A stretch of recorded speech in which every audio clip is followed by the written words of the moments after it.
আমি দুঃখ পাবো তো পাবো কেন, আমি কষ্ট পাবো তো পাবো কেন, আমি আফসোস করবো তো করবো কেন, আমি তো আসার সময় কিছু আনিই নাই, খালি হাতে এনে এসেছি। আমি আসার সময় কিছু তো আনি নাই, তো আমি হারাবো তো হারাবো কি? যা পেয়েছি সব দুনিয়ায় পেয়েছি, আল্লাহ তাআলা দান করেছেন। যা হারিয়েছি দুনিয়ায় হারিয়েছি, সুতরাং আমার হলেন আমি টেনশন করতাম। আরে আমি বান্দার চোখ বলে, পেট বলো, হাত বলো, পা বলো, চেহারা বলো, চুল বলো, একটাও তো আমার নয়, সব তো আমার রবের দেওয়া। যেখানে আমি নিজেই আমার নই, এই দুনিয়াতে আমার বলতে আসলে কিছুই নাই, হারানোরও কোনো টেনশন নাই। বলেন সুবহানাল্লাহ। বান্দা যখন নিজের মনের ইচ্ছা দিয়ে রবের উপর ভরসা করে কাজ করতে থাকে, ওই কঠিন কাজও সহজ হয়ে যায়। বলেন সুবহানাল্লাহ। একজন মানুষ সর্বদা আল্লাহর উপর ভরসা রাখতো। সে বলতো আমার কেউ নাই, কিন্তু আমার রব আছে। সুবহানাল্লাহ। জীবনের পরিক্রমায় একটা বিপদে পড়ে একজনের কাছে কিছু টাকা সে ধার নেয় ব্যবসার কাজে। এবার ওই মানুষ তাকে জিজ্ঞেস করে, তুমি যে টাকা ধার নিচ্ছ গ্যারান্টি কোথায়? বলে যে আমার তো দুনিয়াতে কেউ নাই, তবে আমার একজন সৃষ্টিকর্তা আছে, আমি ওনাকে গ্যারান্টি রাখলাম। এই কথাটা ইউনিক লেগেছে ওনার কাছে, এত ভালো লেগেছে, উনি বলে যে ঠিক আছে যাও, আমি তোমাকে ওই সৃষ্টিকর্তার গ্যারান্টিতে টাকাটা ধার দিলাম। সুবহানাল্লাহ। কিন্তু আমাকে নির্দিষ্ট সময়ে সেই টাকাটা ফেরত দিতে হবে। উনি ব্যবসার কাজে, আপনারা জানেন তৎকালীন সময়ে ওই নদী পথে ভ্রমণ করে ব্যবসার কাজে যাওয়া লাগতো, মাসকে মাস চলে যেত। উনি গেলেন ব্যবসার মধ্যে, সুন্দর করে ওই ধারের টাকা দিয়ে ব্যবসা করে ভালোই বেনিফিট করলেন, কিন্তু আসার সময় কিছুক্ষণের জন্য উনি সেই জাহাজটা মিস করে ফেললেন। এবার ওইদিকে মানুষটা অপেক্ষা করছে, সেই মানুষটা আসবে, তার পাওনা টাকা তাকে দিবে। এবার সেই আল্লাহর উপর ভরসা করা ব্যক্তিটা নদীর পাড়ে এসে একটা কাঠের উপরে ওই মুদ্রাগুলা রাখলেন, একটা সিটি লিখে দিলেন এবং আল্লাহর নামে সেই জিনিসটাকে বাসায় দিলেন। কয়েকদিন পরে ওই মানুষটা তার অপেক্ষায় নদীর পাড়ে আসছে, দেখে যে নৌকা চলে আসছে, জাহাজ চলে আসছে, কিন্তু সে ব্যক্তি আসে নাই। এবার মনে মনে তার মনে চিন্তা আসলো, হয়তো বাটপারি করে ফেলছে, বেমানি করে ফেলছে। মানুষের যেটা ধারণা, একটু মনের কানটা লাগবে প্লিজ। অনেকক্ষণ নদীর পাড়ে বসে থেকে সে দেখলো একটা লাকড়ির কুঠুরি আসছে। সে মনে মনে ভাবলো, যাক সে আসুক না আসুক, অন্তত এই লাকড়ির বোঝাটা যদি ঘরে নিয়ে যাইতে পারি, আগুন তো জ্বালাইতে পারবো। সেই নিয়তে সে ওই লাকড়ির বোঝাটা নিয়ে ঘরে গেল। ঘরে যাওয়ার পরে খুলে দেখে ওইখানের ভিতরে ওই পাওনা টাকা চলে আসছে। সুবহানাল্লাহ। কিছুদিন পরে ওই ব্যক্তিটা আবার নতুন করে কিছু টাকা জমিয়ে আবার আসলেন। নৌকাতে করে আসার পরে, জাহাজে করে আসার পরে যখন ওনার কাছে টাকাটা দিতে গেলেন, ভাই আমাকে ক্ষমা করবেন, আমি নির্দিষ্ট সময়ে এই কারণে আসতে পারিনি, আমি আপনার টাকাটা ওয়াদা মোতাবেক দিতে পারিনি, ধরেন আমি আপনাকে টাকা দিলাম। বলে যে কেন দিচ্ছেন, আপনার টাকা তো আমি পেয়েছি। বলে যে কি বলেন, আপনি আমার টাকা পেয়েছেন? বলে যে আপনি যেই রবকে গ্যারান্টি রেখেছেন, ওই রবে আমার কাছে পৌঁছায় দিয়েছে। সুবহানাল্লাহ। সাথে সাথে উনি কালিমা পড়ে মুসলমান হয়ে গেল। আমি শুধু বুঝাতে চাচ্ছি এতটুকু, আমাদের অন্তরটা যদি রবের উপর তাওয়াক্কুলের পাওয়ারটা যদি আমরা একটু বাড়াই দিতে পারি, বেশি কিছু লাগবে না, এটার জন্য কোনো আপনার খরচ নাই, শুধু এখান থেকে আত্মবিশ্বাসটা বাড়াইতে হবে। আমার আল্লাহ আছে, আমার আল্লাহ আছে, আমার আল্লাহ আছে। নবী রাহমাতুল লিল আলামিন তো এই শিক্ষাই দান করেছেন, হে আমার উম্মতেরা, যে কোনো মুসিবতে রবের উপর তাওয়াক্কুল রাখো। সুবহানাল্লাহ। আর একটু জোরে সুবহানাল্লাহ। এবার বলেন, রব কি বলেছেন? হাসবুনাল্লাহ, হাসবুনাল্লাহ। বান্দা আমি একাই যথেষ্ট তোর জন্য। এবার বলেন, আমার কাছে আসলে আপনি একটা পাবেন, আরেকটা পাবেন না, হতে পারে। ওনার কাছে গেলে একটা পাবেন, আরেকটা পাবেন না, হতে পারে। ওনার কাছে গেলে একটা পাবেন, আরেকটা পাবেন না, হতে পারে। কিন্তু রবের কাছে যান, যা চাইবেন সব পাবেন। এবার সূরা তালাকের 3 নম্বর আয়াতের দিকে আমি শ্রদ্ধার সাথে সবার একটু মনোযোগ আকর্ষণ করছি। যদি এই আয়াতটা আমরা একটু বুঝার মতো বুঝতে পারি, হয়তো আমাদের জীবনের অনেকগুলা ভুল পথ সঠিক পথ হয়ে যাবে, যেগুলোতে আমরা মিসগাইড হই, ওই অন্যায় পথে টাকা ইনকাম করতে চলে যাই। আল্লাহ পাক বলছেন, ওয়ায়ারযুকুহু মিন হাইসু লা ইয়াহতাসিব। তাওয়াক্কুল যদি করার মতো আমি রবের উপর করতে পারো, ভরসা করার মতো করতে পারো, ভয় করার মতো করতে পারো, নবী রাহমাতুল লিল আলামিনের মহব্বত অন্তরে রেখে ওয়ায়ারযুকহু মিন হাইসু লা ইয়াহতাসিব। বান্দারে আমি এমন এমন জায়গা থেকে তোমাকে রিজিকের ব্যবস্থা করে দিব তুমি কল্পনাও করতে পারবে না, শুধু পেতে থাকবা আর ভাবতে থাকবা কেমনে আসলো কেমনে আসলো কেমনে আসলো, তখনই বুঝে নিবা আমি রব তোমাকে রিজিকের ব্যবস্থা করে দিচ্ছি। সুবহানাল্লাহ। আমাদের মালিক আছে না নাই? আছে। একটু জোরে বলেন। আছে। আর একটু জোরে বলেন। আছে। আমাদের মালিক একজন আছে না নাই? আছে। আমাদের খালিক একজন আছে না নাই? আছে। আমাদের রব একজন আছে না নাই? আছে। তাহলে তো আমাদের টেনশন করারও কোনো দরকার নাই। শুধু আমাদের একটা কাজ করতে হবে, সেটা কি? ওই রবের সামনে নিজের স্বপ্ন, নিজের ইচ্ছা, নিজের আকাঙ্ক্ষা, নিজের কল্পনা, নিজের চাওয়া, নিজের পাওয়া, নিজের দিন, নিজের দুপুর, নিজের সন্ধ্যা, নিজের রাত, নিজের সপ্তাহ, নিজের মাস, 24টা ঘন্টা আমাদের আফাত ও মস্তক রবের সন্তুষ্টির নামে কোরবান করে ছেড়ে দিতে হবে। যেই তরিটা রবের নামে ছেড়ে দেওয়া হয় বর্ষা নিয়ে, রব্বে করিম ওই তরিকে কখনো ডুবতে দেয় না, বরং সুন্দরভাবে বাসায় রাখে। বলেন সুবহানাল্লাহ। এবার বলেন ইজ্জত দেওয়ার মালিককে আল্লাহ। আমরা পাচ্ছি না কেন? আমরা চাইতে জানি না। আমি কি বুঝাতে পারছি? এবার আসেন, পৃথিবীতে কোন মানুষ ধৈর্য ছাড়া সফল হয়েছে এমন কেউ আছে? নাই। জোরে বলেন না। নাই। ধৈর্য ছাড়া, কষ্ট শিকার হওয়া ছাড়া না। এমন কেউ নেই। যাদেরকে আমরা আজকে অনেক বিত্তশীল মনে করছি, অনেক ধনী মনে করছি, অনেক পাওয়ারফুল মনে করছি, অনেক টাকাওয়ালা মনে করছি, ওই মানুষদের জীবনের অতীতে যদি যান আপনি দেখবেন বিশাল কষ্টের ইতিহাস আছে। আছে। একটু জোরে বলতে হবে।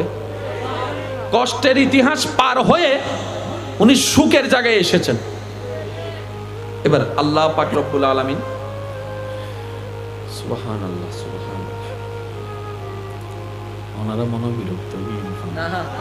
সিয়ারা হদ হদ হুজুর ঘুমাই আল্লাহ সাই যদুন এনে আল্লাহর বান্দা জিন্দা আসন বেগুনে যদি একবার ফুল ভলিউম একবার সুবহানাল্লাহ হন চাই আওয়াজিবে কেন লাগে একবার উনি চাই একবার জোর হন চাই সুবহানাল্লাহ। এ আওয়াজিবে হাল্লা রায় দিউন দো ভাই আর কেন জোর হন না সুবহান। ইসলাম মানলে লাভ না লস? লাভ। সবাই একটু গর্জন দিয়ে বলেন লাভ না লস? লাভ। লাভটা কোথায়? দুনিয়াতে না পরকালে না দুই জগতে? দুই জগতে। আরো জোরে বলেন কয় জগতে? দুই জগতে। দুই জগতে বেনিফিট আছে। আর আমরা সবাই জানি মানুষ সেখানেই যায় যেখানে লাভ থাকে। লসের জায়গায় কিন্তু কোনো বুদ্ধিমান মানুষ যেতে চায় না। এটাই হচ্ছে মানুষের হ্যাবিট, এটাই হচ্ছে মানুষের অভ্যাস। ইসলাম হচ্ছে এমন একটি টোটাল ধর্ম যে ধর্মকে আপনি যদি জীবনের, হ্যাঁ এটা সত্য যে 24টা ঘন্টার প্রত্যেকটা জায়গায় আপনি ইসলামকে বাস্তবায়ন করতে পারবেন না, এটা বাস্তবতা। যত বললে সহজ বলা যায়, কিন্তু এটা বাস্তবায়ন করা এত সহজ নয়। আমি সেজন্য অনুরোধ করি 10টা জায়গায় না পারেন অন্তত 2টা জায়গায় ইসলামকে বাস্তবায়ন করে শুরু করেন। আর একটু জোরে বলেন না। আপনি যদি 2টা জায়গায় কমপ্লিট করতে পারেন অন্তত 2টা জায়গার বেনিফিট আপনার কাছে আসবে। এরপর আল্লাহ চাহে তো আপনি 3টা জায়গায় যাবেন, তারপর 4টা জায়গায় যাবেন, এরপরে সংসারে যাবেন, ব্যবসায় যাবেন, সর্ব জায়গায় যদি আপনি ইসলামকে আনতে পারেন। এবার আওয়াজ দিয়ে বলেন রিজিকের মালিককে। উনি রিজিক দিবে কি দিবে না? আপনার তার কোনো টেনশন। সুবহানাল্লাহ। মাথাটা ঠান্ডা করেন, অন্তরটাকে বড় করেন। পৃথিবীর কোনো কিছুই কঠিন নয়, পৃথিবীর কোনো কিছুই কঠিন নয়। আর প্রথম যে কোনো কাজও কঠিন মনে হয়। এই যে সাউন্ড বক্স যিনি চালাচ্ছেন ওনাকে যেদিন সর্বপ্রথম সেক্টরে সেটে বসেছেন উনি সুইচ দেখে মাথা চক্কর দিছে, এই দুন সুইচ সত্য নিশ্চয়। এখন ওনার এমন একটা হ্যাবিট হয়ে গিয়েছে, বললে উনি চোখ বন্ধ করে হাত ওইখানে যায় যেটা দরকার, সুইচ ওখানে হাত চলে যায়। এটা হচ্ছে প্র্যাকটিসের উপর। গণিত অনেক কঠিন সাবজেক্ট, কথা বলে না। ছাত্রদের জন্য গণিত অনেক কঠিন। এবার আমি আমার ভাইদের কাছে প্রশ্ন করি, গণিত যদি এত ইম্পসিবল হতো, পৃথিবীর বুকে এতগুলা গণিতের টিচার আসলো কোন জায়গা থেকে? তো গণিতের টিচার কে হলো? যে গণিতটা সহজ করে নিয়েছে। তো গণিত কে সহজ করেছে? যে গণিতের সাথে বন্ধুত্ব করতে পেরেছে। নাহু সরফ দেখলে প্রথমে কঠিন লাগে, অথচ হাজার হাজার আলেম নাহু সরফের শিক্ষক আছে। আমি শুধু এতটুকু বোঝাতে চাচ্ছি, আমরা যখন বলি না বলা সহজ করা কঠিন, এটা আসলে কোন একজন সুস্থ মানুষের কথা হতে পারে না। এটা আমার দৃষ্টিতে শয়তানের একটা কথা হলেই। শয়তান এই কথা বলে আমাদেরকে নিরুৎসাহী করে, এইটা বলে আমাদেরকে ডিমোটিভেট করে যেন আমরা কাজের দিকে না আগাই। একটা কথা মনে রাখবেন, প্রত্যেকটা কাজ কঠিন, কিন্তু বান্দা যখন নিজের মনের ইচ্ছা দিয়ে রবের উপর ভরসা করে কাজ করতে থাকে, ওই কঠিন কাজও সহজ হয়ে যায়। বলেন সুবহানাল্লাহ। ইসলামের প্রথম যুদ্ধের নাম কি? বদর যুদ্ধ। ইসলামের প্রথম যুদ্ধের নাম কি? কাদের সংখ্যা বেশি ছিল, মুসলমান না কাফের? কাফেরদের মানুষ সংখ্যা, তলোয়ারের সংখ্যা, বল্লমের সংখ্যা, ঘোড়ার সংখ্যা, ওটের সংখ্যা। মুসলমানদের জোরে বলেন না, মুসলমানদের। এবার আপনার সাথে আমরা যদি একটা দল হয়, আমরা যদি হয় 50 জনের, ওই আগ্রাবাদওয়ালা যদি হয় 1000 জনের, ঝগড়া করতে যদি যাই, আমরা যদি খবর পাই যে 1000 জন, আমরা 50 জন, আমার যারা সাথী আছে সবাই বলবো যে হুজুর আপনি যান, আমি যাই করে। কারণ আমি তো যাওয়ার আগেই দেখতেছি হার আমাদের নিশ্চিত। কারণ 1000 কোথায়, 50 জন কোথায়, কিন্তু সাহাবায়ে কেরামের কদম পিছনে হাঁটে না, সামনের দিকে চলে যাচ্ছে। জগৎ প্রশ্ন করে, যুদ্ধ করার তলোয়ার নাই, যুদ্ধ করার বল্লম নাই, যুদ্ধ করার ওট নাই, যুদ্ধ করার ঘোড়া নাই, ওদের সাথে টক্কর দেওয়ার লেভেল নাই, যাচ্ছেন কোন সাহসে? সাহাবায়ে কেরাম উত্তর দিয়েছিল, এই সাহসের নাম ঈমানের সাহস। সুবহানাল্লাহ। আর এই সাহসটা অন্য কেউ পায় নাই, শুধু মুসলমানরা পেয়েছে। আর একটু জোরে বলেন। শক্তি কয়েক প্রকার ভাইয়া, একটা হচ্ছে দেহের শক্তি, একটা হচ্ছে মনের শক্তি। কিসের শক্তি একটু বললেন, আমি খুশি হব। দেহের শক্তি। কিসের শক্তি? দেহের শক্তি। আরেকটা হচ্ছে মনের শক্তি। অনেক সময় দেখবেন অনেকে কুকুরকে ভয় পায়। রাত্রে আসার সময় যদি দেখে যে কুকুর একটা রাস্তা দাঁড়ায় আছে, যে জীবন তারিখ কেস তুন অনারায়ণ নাই ভাঙলার কেন কিন্তু রাতে এগে দেখোস তো তুই যাসো না,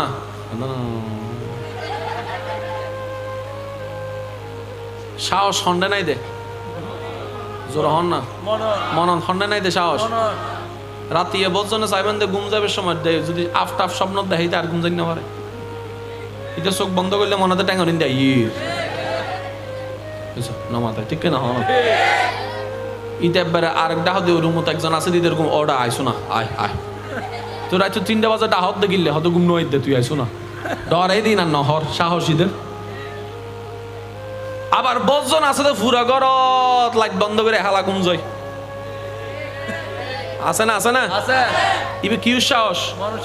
তাহলে উগ্গল দি শরীরের শক্তি, উগ্গল দি মনের শক্তি, ইবার উদ্দি পাওয়ারফুল উগ্র শক্তি আছে, ইবের নাম দি ইমানের শক্তি।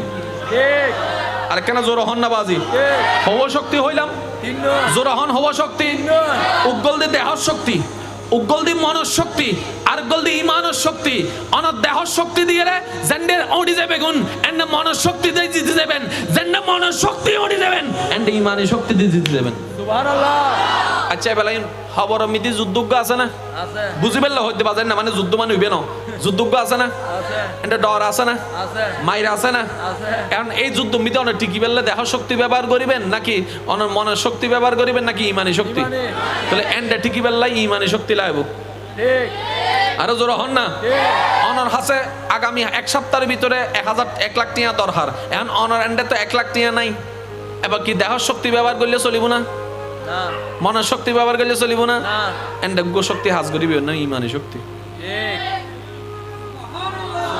এবার আর বদ্দারা হবো দা বদ্দা হন্ডে টিয়া হন্ডে ইমান আয় তো নুবুজি জিনিস শান আহাদ দি বদ্দা ইমান আল্লাহ সম্পর্ক আল্লাহ আল্লাহ সুবহানাল্লাহ হত অনার এন্ডে বুতুর 3 সুইচ আছে, উগ্র দেহর শক্তি, উগ্র মনের শক্তি, উগ্র ইমানের শক্তি। দেহল্ল সম্পর্ক অনেল্ল, মনল্ল সম্পর্ক ব্রেনুল্ল, ইমানুল্ল সম্পর্ক রবল্ল। হন রব জিবে চাইলে দিন দিনের রাত বানাই ফেলে তারে। সুবহানাল্লাহ। ইশারা ইশারা জোর হন না বাজে। জিবে চাইলে অনার আম গাছের ভিতরে জামও ধরাইতারে, জাম গাছের ভিতরে আমও ধরাইতারে। জিবে চাইলে সেকেন্ডের ভিতর মরারে জিন্দা বানাইতারে, জিন্দারে মরাইতারে বানাইতারে। হতা হন ঠিক কিনা? এই ইমান আল্লাহ সম্পর্ক হাল্লো, আল্লাহ বেল্লো। এবার আল্লাহ হদ দেয় ওয়া মাইয়াত্তাকিল্লাহ ইয়াজআল লাহু মাখরাজান। বান্দারে তোর বিবকান হাজ বইতুনো ইল্লে বিপদ তো যদি ফরি আর দি তাওয়াক্কুল করস, ইয়াজআল লাহু মাখরাজান, বাইরে বের রাস্তা বাসিবের রাস্তা আই আল্লাহ তোমারে গড়ে দিম, ডর করে হন। সুবহানাল্লাহ। আরেকখানা জোরে হন না সুবহানাল্লাহ, আরেকখানা ইমানে আওয়াজ হন সুবহানাল্লাহ। এই শক্তির নাম কি? ইমানি শক্তি। এবার হন আর ভিতর দেহ শক্তি আছে না? কম বেশি আছে। মনের শক্তিও কম বেশি। আর মায়ের হেজার দিয়ে যে শক্তি ইবের নাম ইমানি শক্তি। এই শক্তি বে কেন হত্যারণ নি? ওনার দেহ এবং মন যেন না হার মানি ফেলাইব, ইমানি শক্তি বে যদি তাহে অনেন্ড আসিত তারিবেন, বুক ফুলে বাসিত তারিবেন, ডিপ্রেশন আসতো না, টেনশন আসতো না। এই মানুষ হলদি উন হতার নেই ইতার একজন আইরা হদ্দ ওটা ক্যাং করিবি 1 লাখ টাকা কেন আরে বেটা বাদ দে। আছে একজন, আছে একজন, আছে একজন। আর কেন জোর হন না? এবার লোক হাদিস মনত ফর যাই ওনারা কেন হই, ওনারা বিরক্ত হইতে লাগবে না হন। একবার দরুদ শরীফ পড়েন, আল্লাহুম্মা সাল্লি আলা সাইয়্যিদিনা মাওলানা মুহাম্মদ ওয়া আলা আলি সাইয়্যিদিনা মাওলানা। একজন মানুষ সর্বদা আল্লাহর উপর ভরসা রাখতো।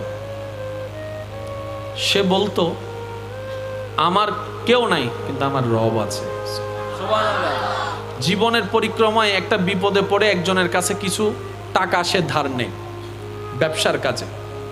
এবার ওই মানুষ তাকে জিজ্ঞেস করে তুমি যে টাকা ধার নিচ্ছ গ্যারান্টি কোথায়? বলে যে আমার তো দুনিয়াতে কেউ নাই, তবে আমার একজন সৃষ্টিকর্তা আছে, আমি ওনাকে গ্যারান্টি রাখলাম। সুবহানাল্লাহ। এই কথাটা ইউনিক লেগেছে ওনার কাছে, এত ভালো লেগেছে উনি বলে যে ঠিক আছে যাও, আমি তোমাকে ওই সৃষ্টিকর্তার গ্যারান্টিতে টাকাটা ধার দিলাম। সুবহানাল্লাহ। কিন্তু আমাকে নির্দিষ্ট সময়ে সেই টাকাটা ফেরত দিতে হবে। উনি ব্যবসার কাজে, আপনারা জানেন তৎকালীন সময়ে ওই নদী পথে ভ্রমণ করে ব্যবসার কাজে যাওয়া লাগতো, মাসকে মাস চলে যেত। উনি গেলেন ব্যবসার মধ্যে সুন্দর করে ওই ধারের টাকা দিয়ে ব্যবসা করে ভালোই বেনিফিট করলেন, কিন্তু আসার সময় কিছুক্ষণের জন্য উনি সেই জাহাজটা মিস করে ফেললেন। এবার ওইদিকে মানুষটা অপেক্ষা করছে, সেই মানুষটা আসবে, তার পাওনা টাকা তাকে দিবে। এবার সেই আল্লাহর উপর ভরসা করা ব্যক্তিটা নদীর পাড়ে এসে একটা কাঠের উপরে ওই মুদ্রাগুলা রাখলেন, একটা সিটি লিখে দিলেন এবং আল্লাহর নামে সেই জিনিসটাকে বাসায় দিলেন। কয়েকদিন পরে ওই মানুষটা তার অপেক্ষায় নদীর পাড়ে আসছে, দেখে যে নৌকা চলে আসছে, জাহাজ চলে আসছে, কিন্তু সে ব্যক্তি আসে নাই।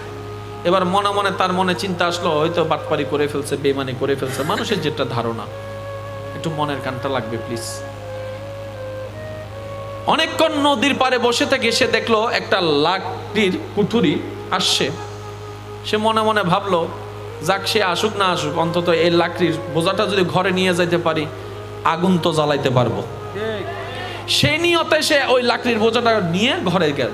ঘরে যাওয়ার পরে খুলে দেখে ওইখানের ভিতরে ওই পাওনা টাকা চলে আসছে। সুবহানাল্লাহ। কিছুদিন পরে ওই ব্যক্তিটা আবার নতুন করে কিছু টাকা জমিয়ে আবার আসলেন।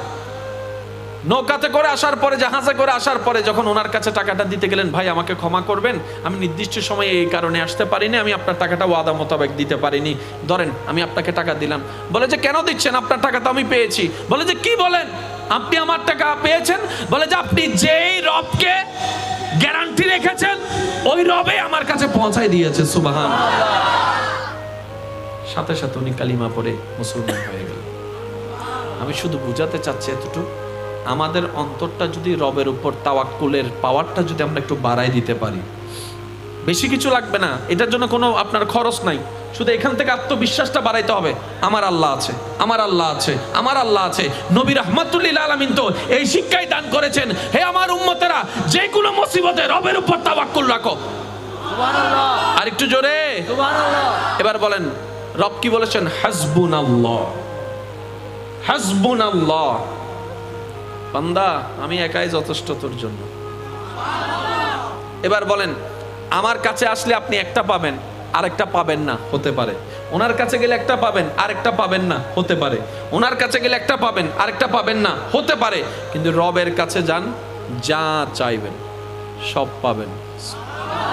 এবার সূরা তালাকের ৩ নম্বর আয়াতের দিকে আমি শ্রদ্ধার সাথে সবার একটু মনোযোগ আকর্ষণ করছি।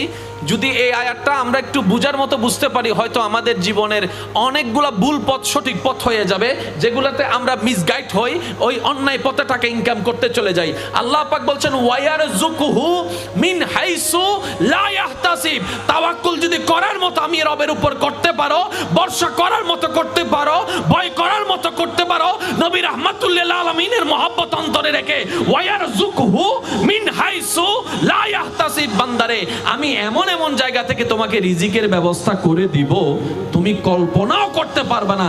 শুধু পেতে থাকবা আর ভাবতে থাকবা কেমনে আসলো কেমনে আসলো কেমনে আসলো, তখনই বুঝে নিবা আমি রব তোমাকে রিজিকের ব্যবস্থা করে দিচ্ছি। সুবহানাল্লাহ। আমাদের মালিক আছে না নাই? আছে। একটু জোরে বলেন। আছে। আর একটু জোরে বলেন। আছে। আমাদের মালিক একজন আছে না নাই? আছে। আমাদের খালিক একজন আছে না নাই? আছে। আমাদের রব একজন আছে না নাই? আছে। তাহলে তো আমাদের টেনশন করারও কোনো দরকার নাই। শুধু আমাদের একটা কাজ করতে হবে, সেটা কি? ওই রবের সামনে নিজের স্বপ্ন, নিজের ইচ্ছা, নিজের আকাঙ্ক্ষা, নিজের কল্পনা, নিজের চাওয়া, নিজের পাওয়া, নিজের দিন, নিজের দুপুর, নিজের সন্ধ্যা, নিজের রাত, নিজের সপ্তাহ, নিজের মাস, 24টা ঘন্টা আমাদের আফাদ ও মুস্তক রবের সন্তুষ্টির নামে কোরবান করে ছেড়ে দিতে হবে। যেই তরিটা রবের নামে ছেড়ে দেওয়া হয় বর্ষা নিয়ে, রব্বে করিম ওই তরিকে কখনো ডুবতে দেয় না, বরং সুন্দরভাবে বাসায় রাখে। বলেন সুবহানাল্লাহ। এবার বলেন ইজ্জত দেওয়ার মালিক কে? আল্লাহ। আমরা পাচ্ছি না কেন? আমরা চাইতে জানি না। আমি কি বুঝাতে পারছি? এবার আসেন, পৃথিবীতে কোন মানুষ ধৈর্য ছাড়া সফল হয়েছে এমন কেউ আছে? নাই। জোরে বলেন না। নাই। ধৈর্য ছাড়া, কষ্ট শিকার হওয়া ছাড়া না। এমন কেউ নেই। যাদেরকে আমরা আজকে অনেক বিত্তশীল মনে করছি, অনেক ধনী মনে করছি, অনেক পাওয়ারফুল মনে করছি, অনেক টাকাওয়ালা মনে করছি, ওই মানুষদের জীবনের অতীতের যদি যান আপনি দেখবেন বিশাল কষ্টের ইতিহাস আছে। আছে। একটু জোরে বলতে হবে। কষ্টের ইতিহাস পার হয়ে উনি সুখের জায়গায় এসেছেন। এবার আল্লাহ পাক রব্বুল আলামিন, সুবহানাল্লাহ সুবহানাল্লাহ, ওনারা মনে বিরক্ত না। সিয়ারা হদ্দ হুজুর ঘুমাইয়ের বাংলা সাই যদুন এনে আল্লাহর বান্দা জিন্দা আসন বেগুনে যদি একবার ফুল ভলিউম একবার সুবহানাল্লাহ হন চাই আওয়াজিবে কেন লাগে একবার উনি চাই একবার জোর হন চাই সুবহানাল্লাহ। এ আওয়াজিবে হাল্লা রায় দিউন দো ভাই আর কেন জোর হন না সুবহানাল্লাহ এন ভাবে সুবহানাল্লাহ হন যেন মন্নান খুশি হয়ে যায় গো ইন্দে শয়তানে যেন গোসা হয়ে যাবে ইল্লে করে একবার হন সুবহানাল্লাহ। এবার এই সুবহানাল্লাহর আওয়াজ একবার উম্মত হিসেবে দরুদ শরীফ পড়ুন। আল্লাহুম্মা সাল্লি আলা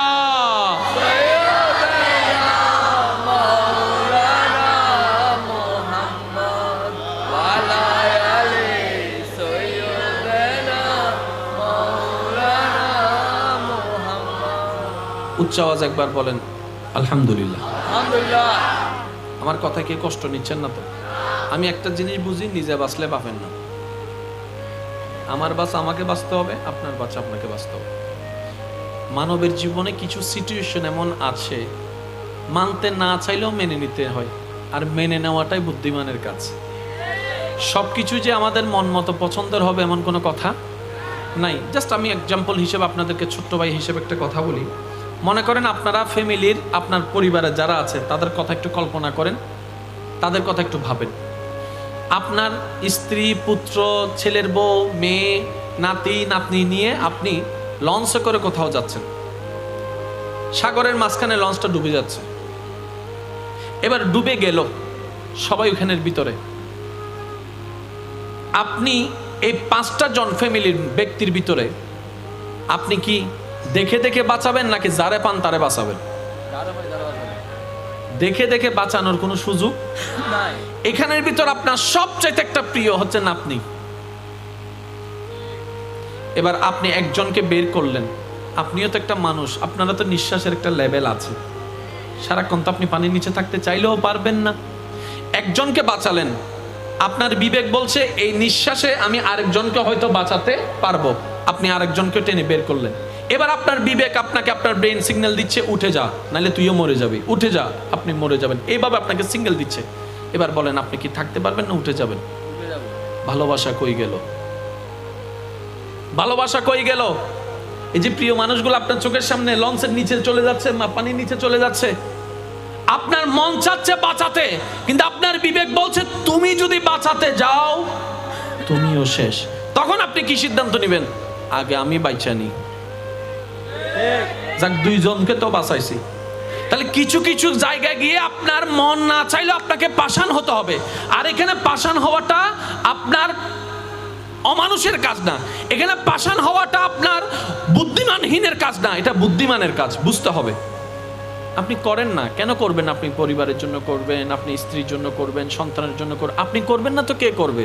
তার মানে এটা না যে আপনি আপনার কবরকে অন্ধকার করে করবেন, তার মানে এটা না যে আপনি নিজের হাসরটাকে নিজেই নষ্ট করে করবেন। এটা তো বুদ্ধিমানের কাজ হতে পারে না। কারণ আপনি যখন মারা যাচ্ছেন আপনার দেহটা ঘর থেকে বের করছে, কিন্তু আপনার দোষ মনের না, আপনার আপনজনেরই তো বের করতেছে। আপনার জন্য কবর যারা খনন করছে তাদেরকে অর্ডারটা কিন্তু বাহিরের মানুষে দেয় নাই, আপনার আপনজনে দিয়েছে, আপনার রক্তে দিয়েছে। তাহলে কিছু কিছু বাস্তবতা মেনে নেওয়াটাই বুদ্ধিমানের কাজ, যেখানে আবেগ না দেখে বাস্তবতা মেনে নিলেই সফল হওয়াটা সহজ হয়। আল্লাহ পাক আমাদের সবাইকে একটু বুঝে এই অল্প জীবনটাকে এমনভাবে সাজাই যেন রব খুশি হয়, এভাবে সাজাতে পারি। আল্লাহ আমাদের সবাইকে তৌফিক দান করুন। এবার বলেন সবচাইতে দুনিয়ার মধ্যে সবচাইতে বড় বিপদের নাম হচ্ছে দুঃখ এবং কষ্ট। দুঃখ এবং, জোরে বলেন না, এমন একটা মানুষ দেখান যার কাছে দুঃখ কষ্ট নাই। সবার কাছে, কারো কাছে প্রেশার আছে, কারো কাছে ডায়াবেটিস আছে, কারো কাছে, জোরে বলেন না, কারো কাছে হার্টের রোগ আছে, কারো কাছে, কিন্তু দুঃখ কষ্ট সবার কাছে আছে। এবার বলেন এই দুঃখ কষ্ট আসান করতে পারেন কে? আল্লাহ। মুক্তি দিতে পারেন কে? আল্লাহ। দুঃখের মধ্যে সুখ দিতে পারেন কে? এবার সে আল্লাহকে আপনি জিজ্ঞেস করেন, ইয়া রব্বে করিম, আমি তো দুঃখে আছি, কষ্টে আছি, আমি এখন কি করব?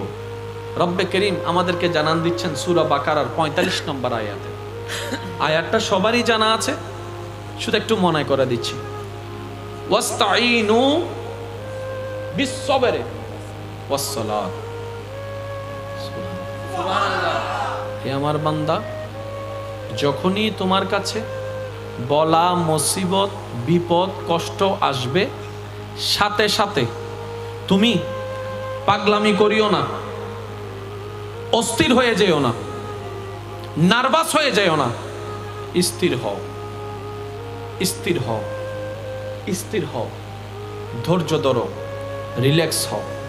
তারপর ওয়াস্তাঈনু, সাহায্য প্রার্থনা করো। সুবহানাল্লাহ।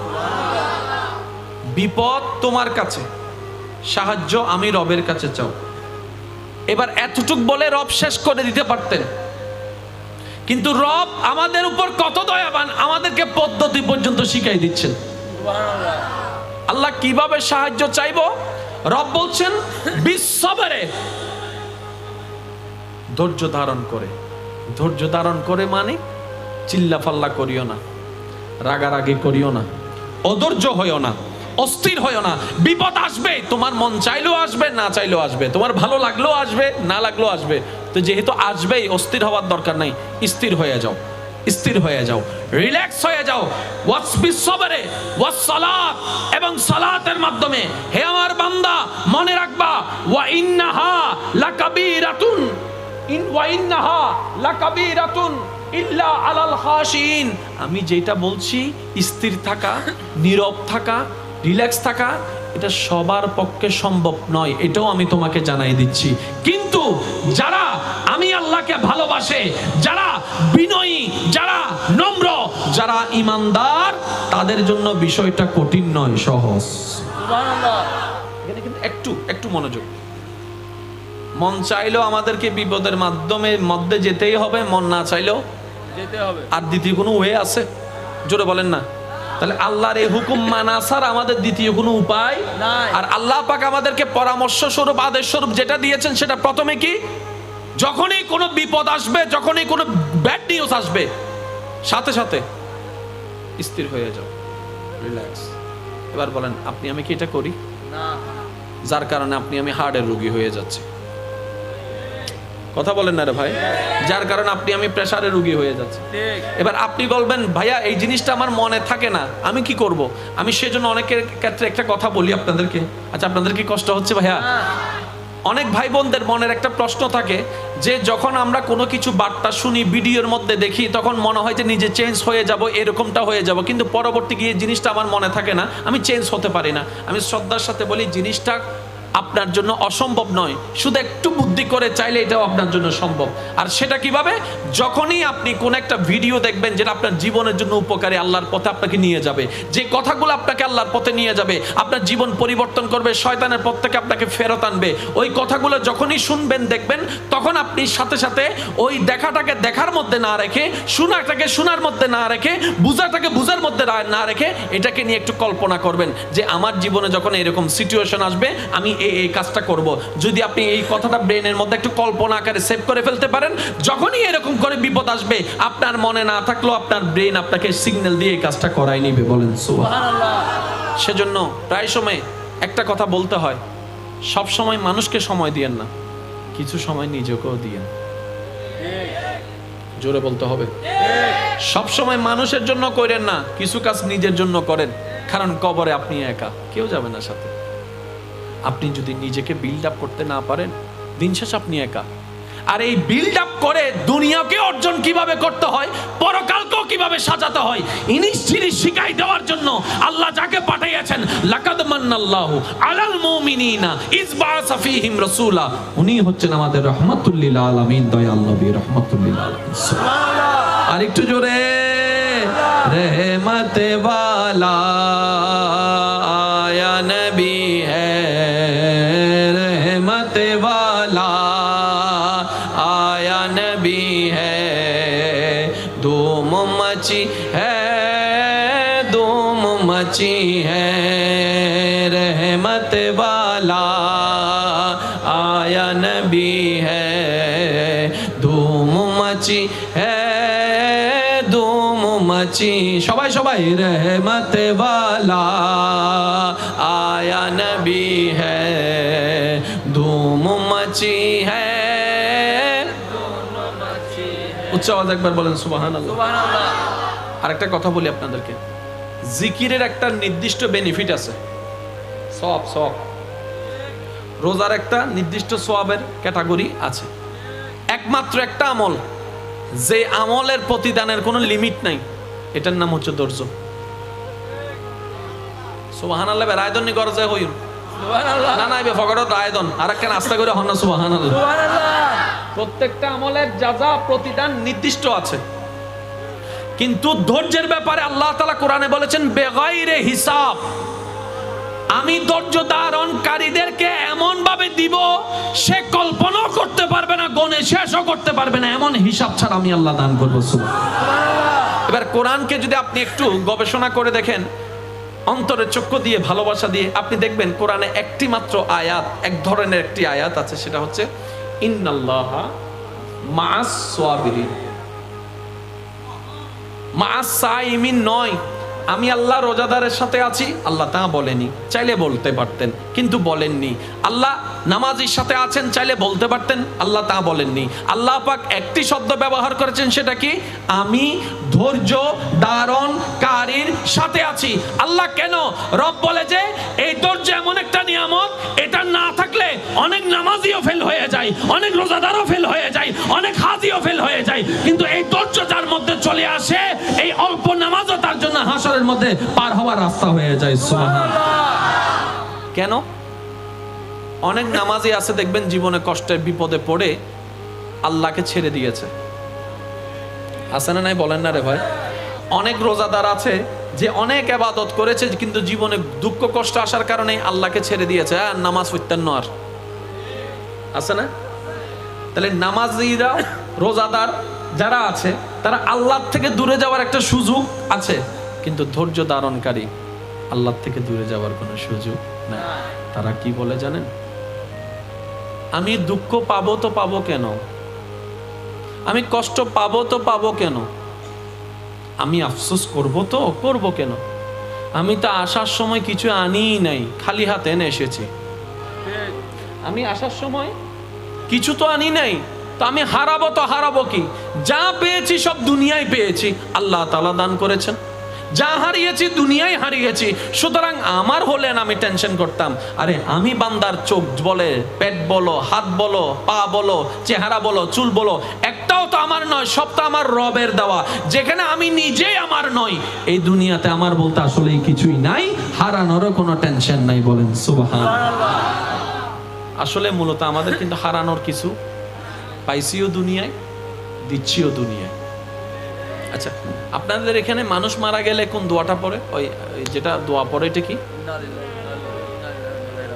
ও বাজেরি লেখেন চুপচাপ মানুষ আই ন দেখি বাজে কেন আওয়াজ দিয়ে হন না। একবার আর একখানা ফুল বলিয়ে হন না কি ফরন? ইবে কোরআন শরীফ আছে না? তো এদুন আয়াত থাকতে বেকা ফরন বিসমিল্লাহ ফরিতেন, আলহামদুলিল্লাহ ফরিতেন, তারপরে কি জানি হয় কত জাকুম মিনাল্লাহি নূর ফরিতেন, ওয়া মা আরসালনাকা ইল্লা রাহমাতাল লিল আলামিন ফরিতেন, কুল হুয়াল্লাহু আহাদ ফরিতেন। কিন্তু যেটাই ফরন দেখি ইন্না লিল্লাহ নিশ্চয় নেব তো ওনাকেন হারন এবেলাইন কেন জোর হন আয়াত তো কেন বেগুনি বলি হন লিল্লাহি ওয়া ইন্না ইলাইহির রাজিউন। বেগুনে ইন্না লিল্লাহি ওয়া ইন্না ইলাইহির রাজিউন। বাপ মরে গি ফুয়া হইনি কি ফজি ইন্না লিল্লাহি ওয়া ইন্না ইলাইহি রাজিউন। জামাই মরে গি বউ হইনি কি ফজি তাহলে বেগুন হলে কি আলাদা না এক? এবার আয়াত তো যদি খেয়াল করি আর হান্দানি শেষ। আর জিবে ওই বুক ফাটি ফেলাই শেষ, আইও মরি যাইম বই হতাইন শেষ। কেন? ফুয়া মরে গি বাপে হদ দে, বাপ মরে গি ফুয়া হদ দে। ইন্না লিল্লাহি নিশ্চয় আর ভাবিবে আল্লাহর। সুবহানাল্লাহ না হর জিবে মারা গি আর বাপ আর বাপি বাহার আল্লাহ। ওয়া ইন্না ইলাইহির রাজিউন, এবং আল্লাহর সম্পদ আল্লাহর দিকে ফিরে গেছে। সিডেঙ্গে ভাষা জিবে আরা হইতে আল্লাহর মাল আল্লাহ লগে গই। এবার আই জিবেল্লা হান্দি বললে আর বাপ সম্পত্তি বাহার আল্লাহ, তা আল্লাহর মাল আল্লাহ লগে তুই আয় হানতাম গিললে। সুবহানাল্লাহ না হর আর হইলে না হানতাম, আয় অনার হইলে না হানতেন। আসলে আয় অনর ন অনার ন বেগিন আল্লাহর দর করে হন সুবহানাল্লাহ। আরা বসম আমি তো গোস্ব হয়ে যাই মা ইল্লে কিল্ল আল্লাহ তো ডাকাই হতন তোর ঘর তুই যেন মন চাই গরস না আল্লাহ গরি তো গরি না দে ওদন গরম মিতে ফুল বলি আমি বাজাই ফাঁসর বাড়িতে যেতে হয় ওয়াকার হম না ওয়ার ঘর তাই যেন মনে গজুম তোমার কি এবার হ দুনিয়ান হার এসো না মাতো দুনিয়ান হার আর বেগুন হার আল্লাহ তো যেন মনে চাই ঘরত তুইও তাই হন মা আল্লাহ তুই তো রে দিও আর ন দো আল্লাহ দাঁত যারা মন চাই তারে দিম তুই কি আর হন উত্তর আছে না জোরহন আর হন উত্তর আছে না এতাল্লা বুদ্ধিমানে করে বুদ্ধিমানে কেন করে হত্যারণী দোষ মনেরও যদি আল্লাহ দেয় খুশি হয়ে যাবে আলহামদুলিল্লাহ আল্লাহ তারা বাড়ে দাও আল্লাহ তারা বাড়ে দাও আল্লাহ দিতে তো দোষ মনের ফনত খুশি আইন দিতাম কা ধর ইদের হদে রিজিক বাড়ে কেন হত্যারণী ভাই আমি তো মূর্খ সূর্খ মানুষ ভাই একা হতা হই যত শুক্রিয়া বাড়িব তত রিজিক বাড়িব ইনারা বেগুনে জানি যত শুক্রিয়ার লেভেল বাড়বে তত রিজিকে বরকত হবে যত শুকরিয়ার লেভেল আমরা বাড়াতে পারবো তত আমাদের পাওয়ার লেভেলটা বেড়ে যাবে বলেন সুবহানাল্লাহ এবার জিনিসটা হয় কিভাবে সবকিছু দেনেওয়ালাকে আল্লাহ এবার আমাদের দুশমনকে আল্লাহ দিল ডেইলি 10 টাকা আমাদেরকে দিল ডেইলি 2 টাকা এই জায়গায় আমরা বেশিরভাগ মানুষ কি করি আফসোস করি এবার বলেন আফসোস করলে কি 2টা 4 হয়ে যাবে না আমরা কি মন খারাপ করলে 2টা 4 হয়ে যাবে আমরা কি কান্নাকাটি করলে 2টা 4 হয়ে যাবে তো আমরা করি কি এমন কাজ যেগুলোতে কোনো ফায়দা হয় না কিন্তু আমরা যদি বুদ্ধিমান হতাম তাহলে আমরা কি করতাম এই 2টা পেয়ে রবের দরবারে শুকরিয়া করতাম এই বলে ইয়া রব্বে করিম তুমি চাইলে না দিলেই পারতাম অন্তত 2 দিয়ে তো আমাকে ধন্য করেছো সুবহানাল্লাহ এবার আপনি যখন 2 পেয়ে খুশি হলেন, ওই ব্যক্তি 10 পেয়ে খুশি হয় নাই। আপনি 2 পেয়ে শুকরিয়া করেছেন, ওই ব্যক্তি 10 পেয়ে শুকরিয়া করে নাই। আপনি 2 পেয়ে রবকে স্মরণ করেছেন, ও 10 পেয়ে রবকে স্মরণ করে নাই। এবার রবের ওয়াদা কি? লা ইন শাকারতুম লা আযীদান্নাকুম। বান্দা, যেই বান্দা আমার থেকে অল্প নিয়ামত পেয়ে আমাকে স্মরণ করবে, লা আযীদান্নাকুম, অবশ্যই আমি নিয়ামত বাড়াই দিব। যে 2 পেয়ে শুকরিয়া করেছে, আল্লাহ তাকে একটা সময় 2 কে 200 বানিয়ে দিয়েছে, 200 কে 2000 বানিয়ে দিয়েছে। মনে রাখবেন, আফসোস করলে কমবে, শুকরিয়া করলে, একটু জোরে বলেন না, আফসোস করলে কমবে, শুকরিয়া করলে বাড়বে। এবার সিদ্ধান্ত আপনার, আপনি কি বাড়াতে চান নাকি কমাতে চান? যদি কমাতে চান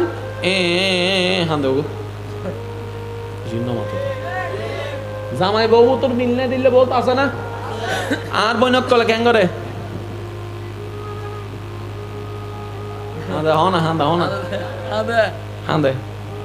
ঠিক কিনে বেকিন আই দে তোমার ঘর গরিব দি অন্য কি হলো না করতো হয় ভাল লাগে। ও বিয়ে তো কলে মাতো না, বিয়ে তো চুপ করিতে হয় না। আই বলি দে তোমার সংসার গরিব দি অন্য কেউ হইলে নগৈতো, কমন ডায়লগ, মাতো না।